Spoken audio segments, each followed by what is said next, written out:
राधे राधे दोस्तों, आप सभी का कान्हा एजुकेशन चैनल में स्वागत है। दोस्तों, कान्हा एजुकेशन आपके लिए दोस्तों सोल्व पेपर की क्लास लेकर आया है। दोस्तों, तो आज हमारा जो विषय है वो है शिक्षण अभिरुचि का जो 2016 का पेपर है वो है। दोस्तों, तो आज का जो हमारा पहला प्रश्न है कि प्रभावी संप्रेषण की मुख्य विशेषता है। दोस्तों, जो प्रभावी संप्रेषण है इसकी मुख्य विशेषता क्या है? द्विमार्गी प्रक्रिया है, संवेदी सक्रियता पर निर्भर करती है, यह बोलने का कौशल है, यह विकास का साधन नहीं है। तो दोस्तों, ये जो प्रक्रिया है दोस्तों प्रभावी संप्रेषण की मुख्य विशेषता, तो वो है दोस्तों द्विमार्गी प्रक्रिया। कौन सी दोस्तों? द्विमार्गी प्रक्रिया है। द्विमार्गी प्रक्रिया है, ठीक है दोस्तों। द्विमार्गी के अंदर मतलब दो पक्ष होते हैं, एक तो आप खुद और एक आपका सामने वाला पक्ष। यदि संप्रेषण का अर्थ होता है दोस्तों कि ज्ञान का आदान प्रदान करना दोस्तों, तो जब आप ज्ञान का आदान प्रदान करते हो तो क्या है दोस्तों, प्रभावी संप्रेषण की मुख्य विशेषता के लिए द्विमार्गी प्रक्रिया का होना आवश्यक है। दोस्तों, अगला प्रश्न है कि प्राथमिक स्तर पर कक्षा अनुशासन के प्रबंध हेतु निम्नलिखित में से कौन सा संप्रेषण का प्रभावी प्रकार है? लिखित, हाव भाव सहित मौखिक, हाव भाव सहित शाब्दिक। दोस्तों, प्राथमिक स्तर पर कक्षा अनुशासन के प्रबंध हेतु निम्नलिखित में से कौन सा संप्रेषण का प्रभावी प्रकार है? दोस्तों, तो वो है हाव भाव मौखिक। कौन सा दोस्तों? हाव भाव मौखिक। हाव भाव मौखिक संप्रेषण। कौन सा दोस्तों? हाव भाव मौखिक, ठीक है दोस्तों, हाव भाव सहित मौखिक। विकल्प आपका बी सही है, ठीक है दोस्तों। अगला प्रश्न है कि संप्रेषण का मुख्य सिद्धांत है। जो संप्रेषण है इस संप्रेषण का मुख्य सिद्धांत क्या है दोस्तों? स्पष्टता, उपयुक्तता, प्रतिकूलता, लचीलापन। दोस्तों, तो संप्रेषण का जो मुख्य सिद्धांत है दोस्तों वो मुख्य सिद्धांत है कि लचीलापन। क्या है दोस्तों? लचीलापन है, ठीक है दोस्तों, लचीलापन है, ठीक है। क्या है दोस्तों? लचीलापन है। अगला प्रश्न है कि निम्नलिखित में से कौन सा संप्रेषण का मुख्य वादक है? विभिन्न स्तरों पर संप्रेषण, समान वैचारिक पृष्ठभूमि, जटिल समूह संगठन, अस्पष्ट और अनुपयुक्त भाषा। तो जो संप्रेषण है इस संप्रेषण के अंदर जो मुख्य बाधा कौन सी है? वो मुख्य बाधा है दोस्तों एक तो अस्पष्ट और अनुपयुक्त भाषा। क्या है दोस्तों? जो संप्रेषण कर रहे हो वो संप्रेषण दोस्तों एक तो क्या है आपका अस्पष्ट है, और इसकी जो भाषा है वो भाषा क्या है दोस्तों? वो भाषा भी क्या है? उपयुक्त नहीं है, तो क्या है? अनुपयुक्त है, ठीक है दोस्तों, अनुपयुक्त है। अस्पष्ट और भाषा अनुपयुक्त। अगला हमारा प्रश्न है कि एक अध्यापक की सर्वाधिक अनिवार्य व्यावसायिक योग्यता है। दोस्तों, जो एक अध्यापक है उसकी सर्वाधिक अनिवार्य जो व्यावसायिक योग्यता है वो क्या होनी चाहिए? उन्नत दृष्टिकोण, एक तंत्रीय दृष्टिकोण, अपने व्यवसाय के लिए प्रेम, या व्यावसायिक प्रशिक्षण। दोस्तों, तो क्या होनी चाहिए?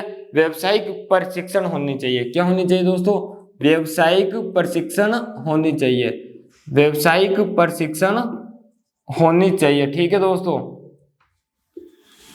अगला हमारा प्रश्न है कि प्राथमिक स्तर के अध्यापक की सर्वाधिक महत्वपूर्ण भूमिका निम्नलिखित है। जो प्राथमिक स्तर का अध्यापक है उसके लिए सर्वाधिक महत्वपूर्ण की क्या भूमिका है दोस्तों? वो बताना है। विद्यार्थियों के भविष्य का निर्माता, समाज की रीढ़, समाज सेवक, साक्षर व्यक्ति। तो क्या है दोस्तों? विद्यार्थियों के भविष्य का निर्माता है। विकल्प आपका पहला सही है कि विद्यार्थियों के भविष्य का निर्माता, भविष्य का निर्माता, ठीक है दोस्तों। अगला हमारा जो प्रश्न है वो प्रश्न यह है कि एक अध्यापक की मुख्य शैक्षिक योग्यता कौन सी है? दोस्तों, जो एक अध्यापक है उसकी मुख्य शैक्षिक योग्यता कौन सी है? शिक्षण शास्त्र का ज्ञाता, विषय पर अधिकारिता, अभिव्यक्ति में परवाह, ज्ञान पिपासा। तो क्या है दोस्तों? विषय पर अधिकारिता। क्या है दोस्तों? विषय पर अधिकारिता है। क्या है दोस्तों? विषय पर अधिकारिता है। विषय पर अधिकारिता है, ठीक है दोस्तों, विषय पर अधिकारिता है। अगला हमारा प्रश्न है कि एक अध्यापक का अनिवार्य व्यक्तित्व संबंधी गुण है। विद्यार्थियों से प्रेम, शारीरिक एवं मानसिक स्वच्छता, उच्च नैतिक चरित्र, आलोचनात्मक दृष्टिकोण। दोस्तों, तो जो एक अध्यापक है इस अध्यापक का अनिवार्य व्यक्तित्व संबंधी गुण है दोस्तों, तो वो गुण कौन सा है दोस्तों? विद्यार्थियों से प्रेम। कौन सा है दोस्तों?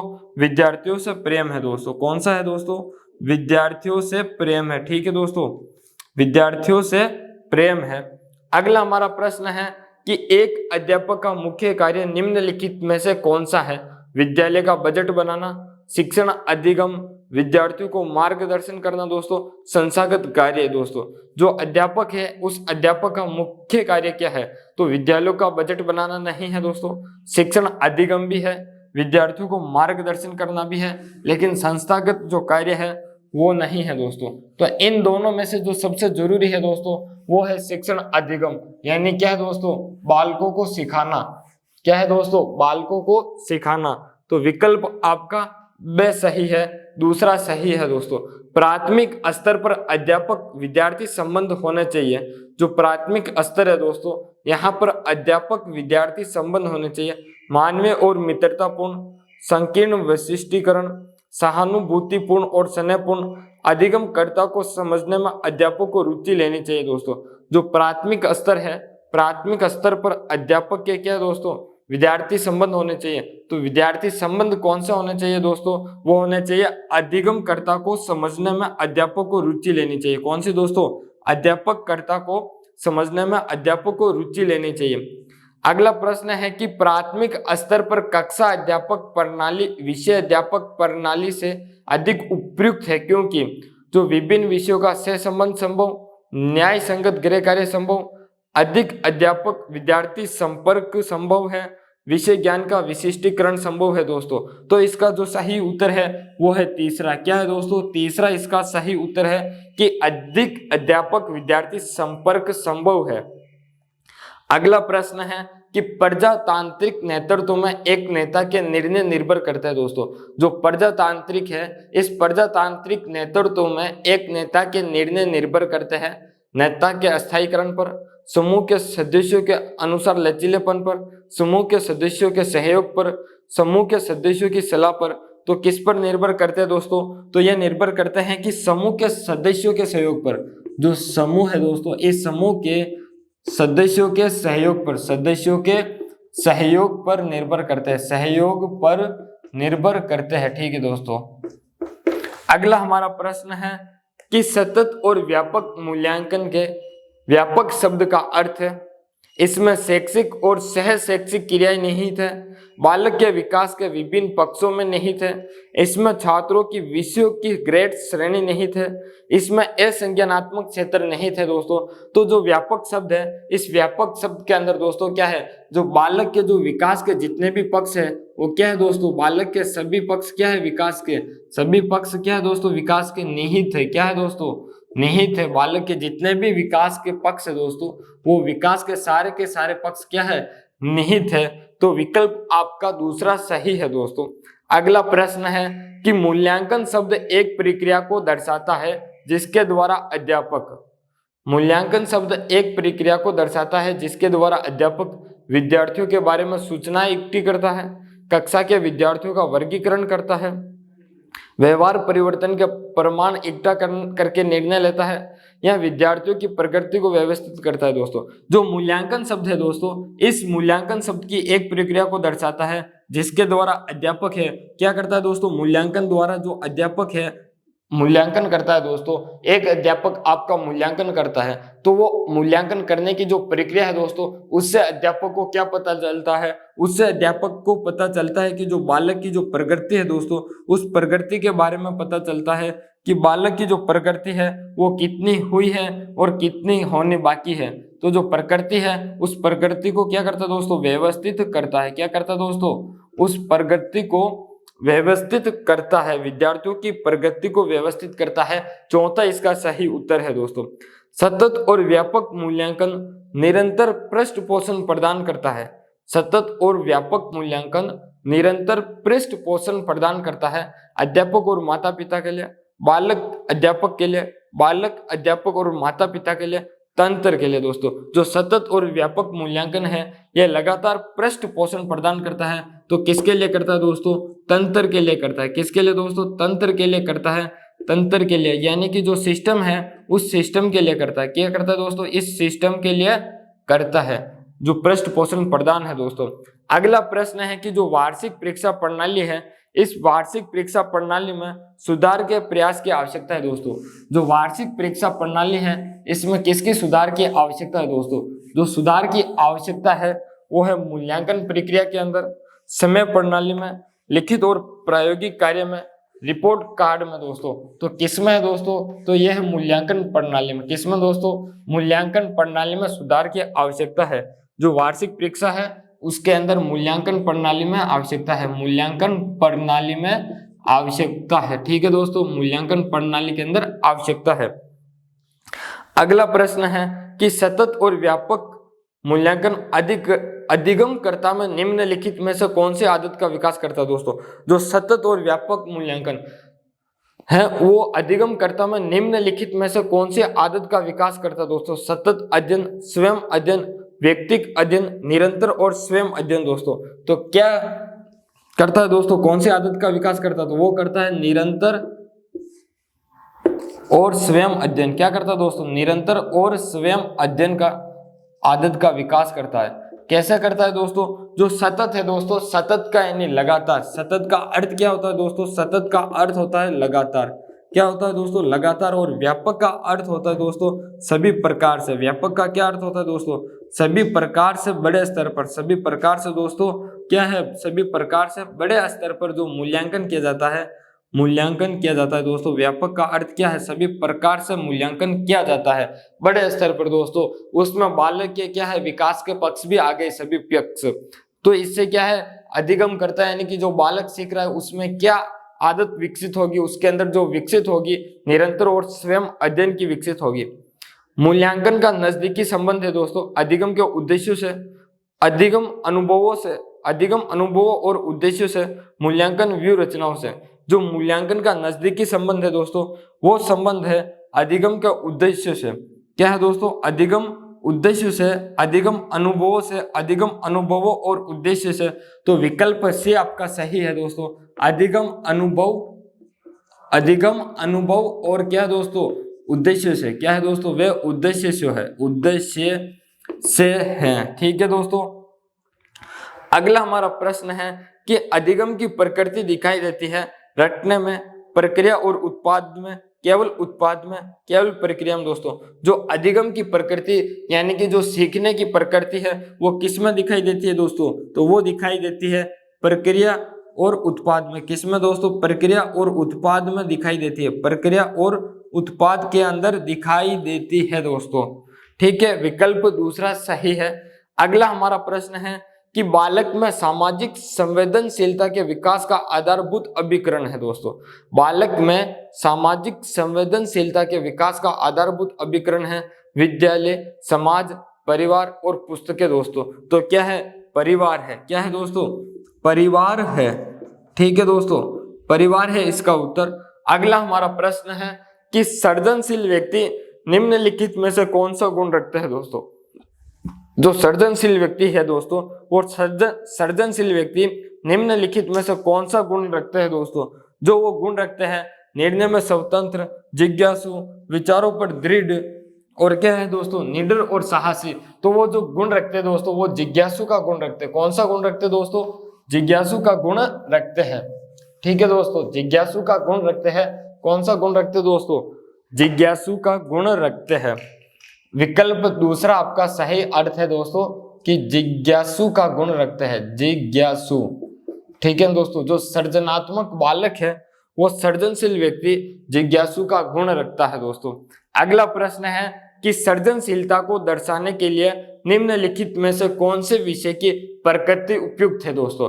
जो सृजनशीलता है इस सृजनशीलता को दर्शाने के लिए निम्नलिखित में से कौन सी प्रकृति उपयुक्त है? यानी कि सृजनशीलता का अर्थ क्या होता है दोस्तों? जो रचनात्मक कार्य है इस रचनात्मक कार्य को दर्शाने के लिए कौन से विषय की प्रकृति उपयुक्त है दोस्तों?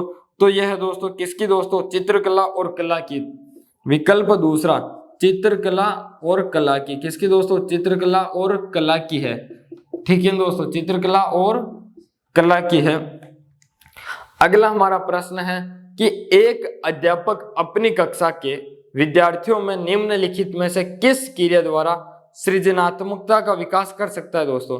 जो एक अध्यापक है वो अध्यापक दोस्तों अपनी कक्षा के विद्यार्थियों में निम्नलिखित में से किस क्रिया द्वारा सृजनात्मकता का विकास कर सकता है दोस्तों?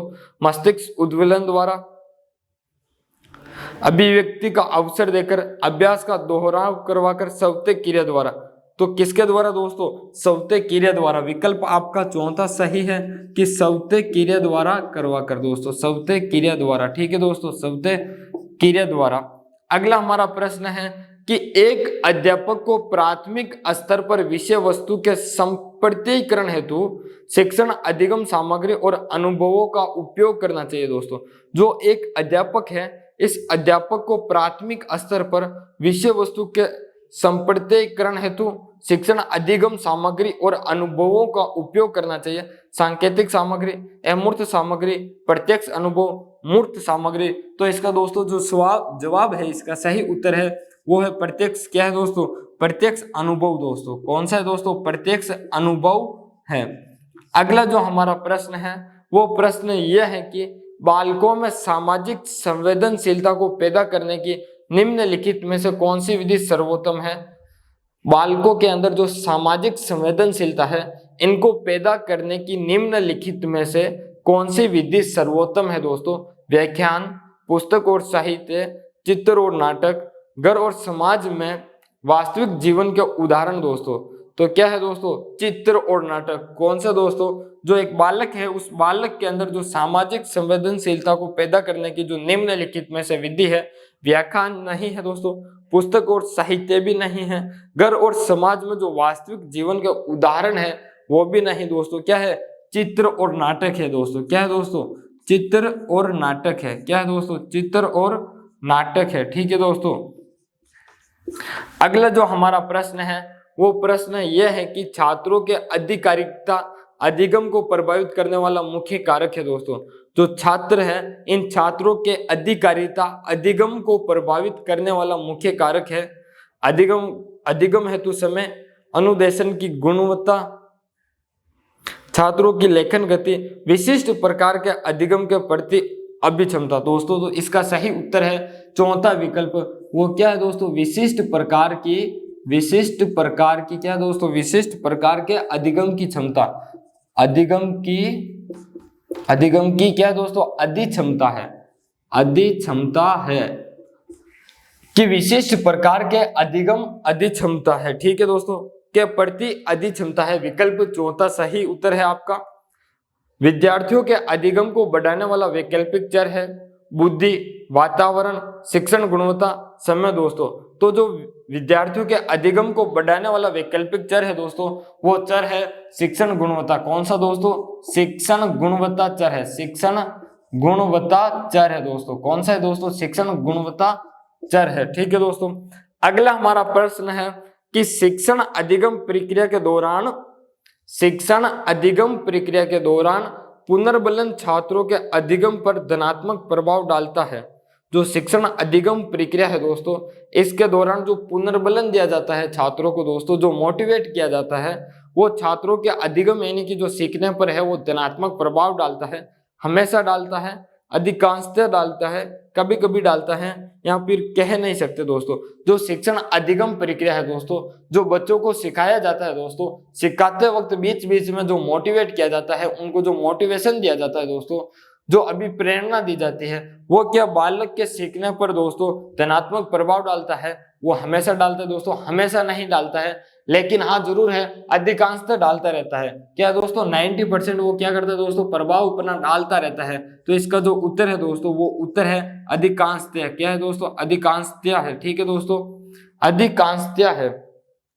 अगला हमारा प्रश्न है कि एक अध्यापक को सहायक शिक्षण सामग्री का उपयोग करना चाहिए दोस्तों।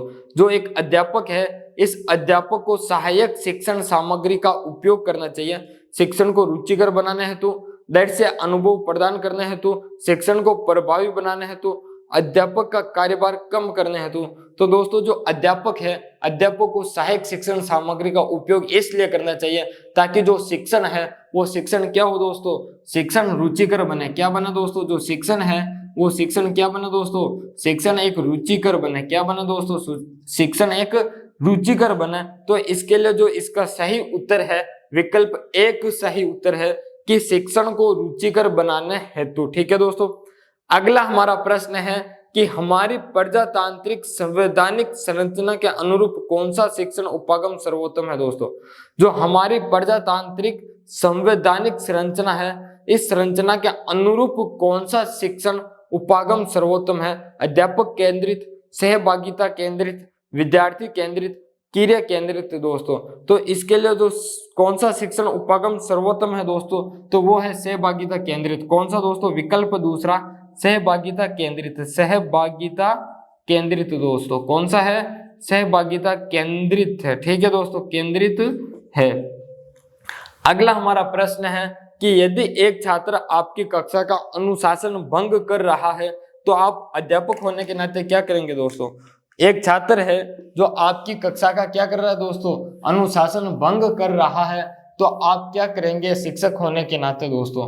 तो आप शिक्षक होने के नाते पहले तो जो अनुशासन भंग कर रहा है तो उसका कारण जानने की कोशिश करना। क्या दोस्तों, अनुशासन भंग करने के जो कारण है दोस्तों, उन कारण को जानने की कोशिश करना। क्या करना दोस्तों, कारण जानने की कोशिश करना कि किस कारण से वो क्या कर रहा है दोस्तों, अनुशासन भंग कर रहा है। यदि ये विकल्प में हो तो ये करना, ये ना हो तो फिर हम दोस्तों विकल्प को तो देखते हैं, लेकिन पहले क्या है दोस्तों, यदि अनुशासन भंग कर रहा है तो उसका कारण क्या है, उसका कारण जानेंगे, उसके बाद उसकी जो भी अगली कार्रवाई हमें करनी है वो करेंगे, ठीक है दोस्तों। तो हम देखते हैं कि दूसरों से इसकी चर्चा करेंगे, नहीं दोस्तों, दूसरों से इसकी चर्चा नहीं करनी है। इसके लिए उसे दंड देंगे, दंड नहीं देंगे दोस्तों, दंड नहीं देना चाहिए। उसके माता पिता को बुलाने के लिए उसकी डायरी में नोट लिखेंगे, बिल्कुल लिख सकते हैं। इसके पीछे के कारण को जानने का प्रयास करेंगे, बिल्कुल दोस्तों, चौथा विकल्प आपका सही है। जो विकल्प चौथा दे रखा है कि इसके पीछे के कारण को जानने का प्रयास करेंगे, यही करना है दोस्तों। जब कारण का पता चल जाए दोस्तों तो उसका क्या है, उपचारात्मक कर देना चाहिए, उसका बालक को समझा देना चाहिए कि इस प्रकार से ऐसे नहीं करना चाहिए दोस्तों। अगला हमारा प्रश्न है कि प्राथमिक स्तर पर शिक्षण को सर्वोत्तम विधि कौन सी दोस्तों। जो प्राथमिक स्तर है, इस प्राथमिक स्तर पर शिक्षण के सर्वोत्तम विधि कौन सी दोस्तों। तो सर्वोत्तम विधि व्याख्यान विधि, खेल विधि, परियोजना विधि या प्रदर्शन विधि। तो जो प्राथमिक स्तर पर जो सर्वोत्तम विधि है दोस्तों, वो कौन सी विधि है, वो खेल विधि है, ठीक है दोस्तों। कौन सी विधि है, खेल विधि है। अगला प्रश्न है कि एक प्रभावी अध्यापक बनने के लिए एक व्यक्ति में निम्नलिखित में से कौन सी विशेषताएं होनी चाहिए दोस्तों। जो एक प्रभावी अध्यापक है, इसको बनने के लिए एक व्यक्ति में निम्नलिखित में से कौन सी विशेषता होनी चाहिए। शैक्षिक योग्यता और दृढ़ अनुशासन, शिक्षण अभिक्षमता और संप्रेषण कौशल, मानवीय मूल्य और संतुलित व्यक्तित्व, समर्पण और अच्छा व्यक्तित्व दोस्तों। तो जो है वो होनी चाहिए शिक्षण अभिक्षमता और क्या है दोस्तों, संप्रेषण कौशल। तो विकल्प आपका दूसरा सही है दोस्तों। अगला जो हमारा प्रश्न है कि प्राथमिक स्तर पर शिक्षण अधिगम प्रक्रिया में किस प्रकार का मूल्यांकन दोस्तों सम्मिलित किया जाना चाहिए। जो प्राथमिक स्तर है, इस प्राथमिक स्तर पर शिक्षण अधिगम प्रक्रिया में किस प्रकार का मूल्यांकन सम्मिलित किया जाना चाहिए दोस्तों। तो रचनात्मक और निदानात्मक, स्थापन और स्वमूल्यांकन, रचनात्मक और समेकित, निदानात्मक, रचनात्मक और समेकित दोस्तों। जो विकल्प चौथा है दोस्तों वो करना चाहिए। एक तो रचनात्मक मूल्यांकन शामिल करना चाहिए, रचनात्मक दोस्तों। दूसरा कौन सा, दूसरा दोस्तों निदानात्मक करना चाहिए, निदानात्मक, रचनात्मक और एक समेकित, ठीक है दोस्तों, यह करना चाहिए, ठीक है। अगला जो हमारा प्रश्न है वो प्रश्न यह है कि प्राथमिक स्तर की कक्षा में प्रभावी संप्रेषण संभव है दोस्तों। जो प्राथमिक स्तर है, इस स्तर की कक्षा में प्रभावी संप्रेषण संभव है जब अध्यापक संप्रेषण करे। तो दोस्तों जो प्राथमिक कक्षा है, उस प्राथमिक कक्षा के अंदर एक शिक्षक संप्रेषण करना चाहता है और वो प्रभावी हो दोस्तों, तो वो कब प्रभावी होगा दोस्तों, तो वो जब प्रभावी होगा जब शिक्षक संप्रेषण बालकों की क्या है दोस्तों, मातृभाषा में करेगा, तब क्या होगा, प्रभावी होगा। जो शिक्षण है दोस्तों, जो संप्रेषण है, वो संप्रेषण यदि बालकों की क्या है दोस्तों, मातृभाषा के अंदर करेगा तो वो संप्रेषण क्या होगा दोस्तों, प्रभावी होगा विद्यार्थियों की मातृभाषा में। तो इसका सही उत्तर है विकल्प 1 दोस्तों।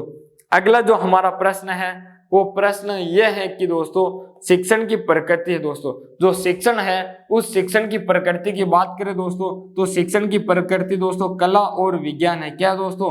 शिक्षण की प्रकृति है वो है कला और विज्ञान। क्या दोस्तों? शिक्षण की जो प्रकृति है वो है कला और विज्ञान दोस्तों।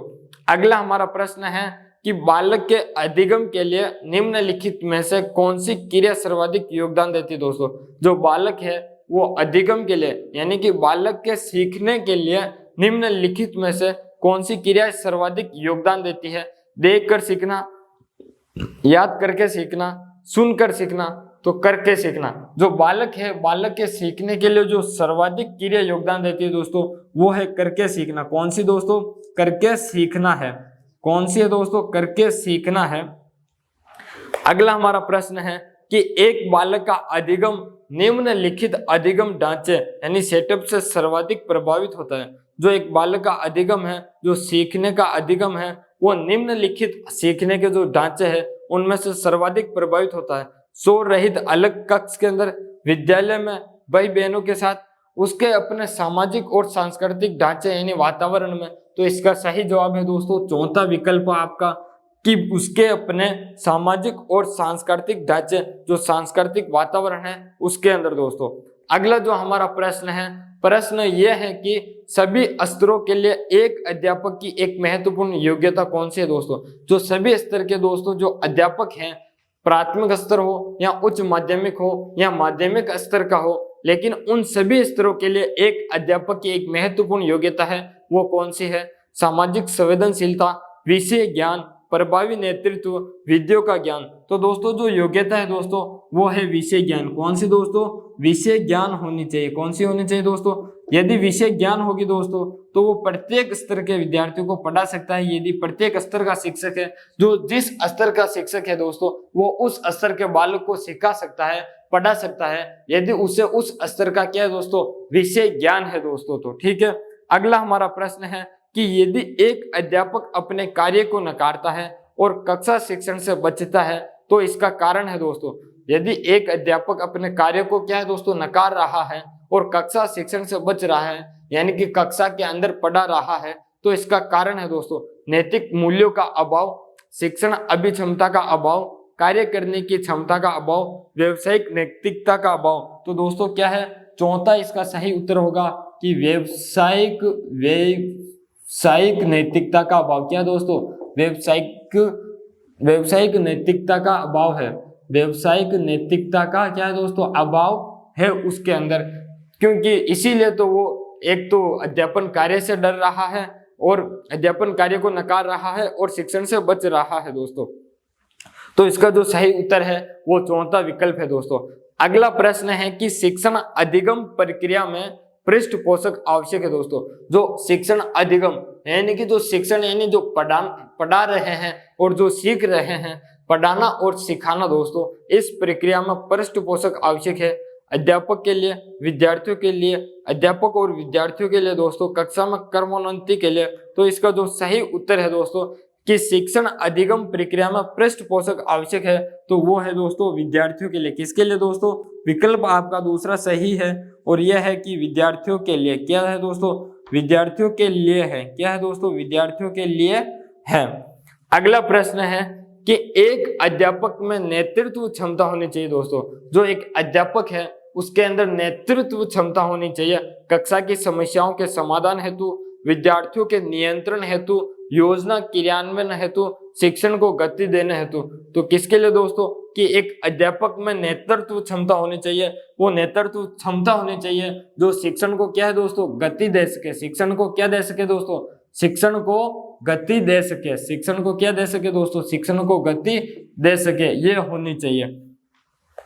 अगला हमारा प्रश्न है कि एक नेता में निम्नलिखित में से कौन सा मुख्य गुण होना चाहिए दोस्तों? जो एक नेता है उस नेता के अंदर निम्नलिखित में से कौन सा मुख्य गुण होना चाहिए दोस्तों? बुद्धि की श्रेष्ठता, लचीलापन, आत्मविश्वास और साहस, इच्छा शक्ति और निर्णय योग्यता। तो कौन सा गुण होना चाहिए दोस्तों नेता के अंदर? तो एक तो इच्छा शक्ति होना चाहिए। कौन सी दोस्तों? एक तो इच्छा शक्ति और दूसरा गुण कौन सा दोस्तों? निर्णय की योग्यता। और निर्णय की योग्यता होनी चाहिए। तो इच्छा शक्ति और निर्णय की जो योग्यता का गुण है वो एक नेता में होना चाहिए। विकल्प चौथा इसका सही है दोस्तों, इच्छा शक्ति और निर्णय योग्यता। अगला हमारा प्रश्न है कि एक अच्छा नेता में निम्नलिखित मुख्य योग्यता होती है दोस्तों। जो अच्छा नेता है उसके अंदर कौन सी निम्नलिखित मुख्य योग्यता होती है दोस्तों? दल का गठन और उद्देश्य की प्राप्ति करना, व्यक्तियों का सहयोग, दूसरों को अभिप्रेरित करना, कार्य के लिए आदेश दोस्तों। तो एक अच्छे नेता में जो निम्नलिखित मुख्य योग्यता होनी चाहिए वो है दोस्तों, एक तो दल का गठन। किसका दोस्तों? एक तो है दल का गठन होना चाहिए दोस्तों। इसके साथ साथ उद्देश्यों की प्राप्ति होनी चाहिए। क्या होनी चाहिए दोस्तों? उद्देश्यों की प्राप्ति होनी चाहिए। ठीक है दोस्तों, उद्देश्यों की प्राप्ति होनी चाहिए, प्राप्ति करना। अगला हमारा प्रश्न है दोस्तों कि एक नेता है, उस नेता का महत्वपूर्ण कार्य दोस्तों, कार्य की पहल करना, व्यक्ति के कार्य का मूल्यांकन करना, निर्देश देना, संगठन को एक करना और निर्णय लेना। दोस्तों जो नेता का महत्वपूर्ण कार्य है वो है दोस्तों, एक तो संगठन को एक करना। क्या करना दोस्तों? संगठन को एक करना। क्या करना दोस्तों? संगठन को एक करना। और क्या है दोस्तों? निर्णय लेना। क्या है दोस्तों? एक तो एक करना और क्या है दोस्तों? निर्णय लेना। क्या है दोस्तों? निर्णय लेना है दोस्तों। अगला जो हमारा प्रश्न है वो प्रश्न यह है कि संप्रेषण का महत्वपूर्ण तत्व निम्नलिखित में से कौन सा है दोस्तों? जो संप्रेषण है, इस संप्रेषण का महत्वपूर्ण तत्व निम्नलिखित में से कौन सा दोस्तों? तो स्वीकार्यता, स्पष्ट विचार, उपयुक्त माध्यम और जटिल भाषा दोस्तों। तो संप्रेषण के लिए जो महत्वपूर्ण तत्व है दोस्तों वो है उपयुक्त माध्यम। क्या दोस्तों? उपयुक्त माध्यम है। कौन सा दोस्तों? उपयुक्त माध्यम है। अगला जो हमारा प्रश्न है वो प्रश्न यह है कि एक विद्यालय में प्रभावी संप्रेषण का मुख्य उद्देश्य है। जो एक विद्यालय है उस विद्यालय के अंदर जो दोस्तों संप्रेषण का, प्रभावी संप्रेषण का वो मुख्य उद्देश्य है वो क्या है दोस्तों? छुट्टियों के बारे में सूचित करना, विद्यार्थियों के अधिगम को नियंत्रित सुधार करना, विद्यालय में सौहार्दपूर्ण वातावरण विकसित करना, सूचना और आदेश देना दोस्तों। तो इसके लिए दोस्तों जो विद्यालय में सौहार्दपूर्ण वातावरण है इसको विकसित करना। विकल्प इसका तीसरा सही है दोस्तों, विद्यालय में सौहार्दपूर्ण वातावरण को विकसित करना। अगला हमारा प्रश्न है दोस्तों कि जो संप्रेषण है, इस संप्रेषण का अर्थ है अनुभव साझा करना, ज्ञान का संरक्षण, संपर्क बताना, परंपरा विचारों और भावनाओं की क्या दोस्तों? साझेदारी करना। जो परंपरा विचार है दोस्तों और इन जो भावना है, परंपरा विचारों की और भावना दोस्तों, इनको क्या है दोस्तों? साझेदारी करना। तो विकल्प आपका चौथा सही है। अगला हमारा प्रश्न है कि संप्रेषण होना चाहिए दोस्तों। जो संप्रेषण है वो संप्रेषण होना चाहिए दोस्तों शिक्षण अधिगम हावभाव सहित, शिक्षण अधिगम स्पष्ट सहित, शिक्षण अधिगम द्विमार्गी, शिक्षण अधिगम एक मार्गी दोस्तों। तो ये जो संप्रेषण है दोस्तों वो क्या होना चाहिए? जो शिक्षण है, इस शिक्षण के अंदर दोस्तों, शिक्षण में क्या है दोस्तों? द्विमार्गी होना चाहिए। क्या होना चाहिए दोस्तों? शिक्षण के अंदर ये जो संप्रेषण है, यह संप्रेषण कौन सा होना चाहिए दोस्तों? यह संप्रेषण द्विमार्गी होना चाहिए दोस्तों। अगला आज का अंतिम प्रश्न है दोस्तों। प्रश्न यह है कि प्राथमिक कक्षा में जो प्रभावी अधिगम है, इस प्रभावी अधिगम के लिए निम्नलिखित में से कौन सा संप्रेषण उपकरण अधिक योगदान देता है दोस्तों? प्रभावी कक्षा में, प्राथमिक कक्षा में प्रभावी अधिगम के लिए दोस्तों, जो प्राथमिक कक्षा है इसके लिए जो प्रभावी अधिगम है, यानी कि जो प्रभावी रूप से जो सिखाया जा रहा है, सिखाने के लिए दोस्तों निम्नलिखित में से जो कौन सा संप्रेषण उपकरण है दोस्तों? जो संप्रेषण उपकरण है वो अधिक योगदान देता है। दृश्य स्रोत दोस्तों, कार्यप्रक स्रोत, द्विसांकेतिक स्रोत, सर्वे स्रोत दोस्तों। तो इसका जो सही उत्तर है दोस्तों वो है दृश्य स्रोत। कौन सा दोस्तों? दृश्य स्रोत। यानी क्या है दोस्तों? दिखाकर सिखाना। दिखाकर सिखाना इसका अर्थ होता है दृश्य स्रोत। प्राथमिक शिक्षण अधिगम के अंदर दोस्तों जो प्रभावी है वो प्रभावी क्या है दोस्तों? विकल्प एक के अंदर आपके लिए दृश्य स्रोत दे रखा है। दृश्य स्रोत यानी कि देखकर सिखाना है, लेकिन यह नहीं है दोस्तों। अगला दो रखा है विकल्प 2 के अंदर कि कार्य प्रेरक। क्या है दोस्तों? कार्य प्रेरक है। तो कार्य प्रेरक जो है दोस्तों यानी कि कार्य करके सिखाना। क्या है दोस्तों? कार्य करके सिखाना छोटे बालकों को, वो क्या है दोस्तों? प्रभावी शिक्षण अधिगम होगा। क्या होगा दोस्तों? प्रभावी अधिगम होगा। प्रभावी अधिगम होगा छोटे बालकों के लिए, प्राथमिक कक्षा के लिए। ठीक है दोस्तों, प्रभावी अधिगम होगा दोस्तों। यह हुई हमारी क्लास कंप्लीट दोस्तों। चैनल को सब्सक्राइब नहीं किया है दोस्तों तो चैनल को सब्सक्राइब कर ले, क्लास को शेयर कर ले अपने दोस्तों तक, और क्या है दोस्तों क्लास को लाइक कर दे दोस्तों। अगर कमेंट बॉक्स के अंदर कमेंट कर दो तो अच्छा रहेगा दोस्तों। धन्यवाद आपका बहुत बहुत।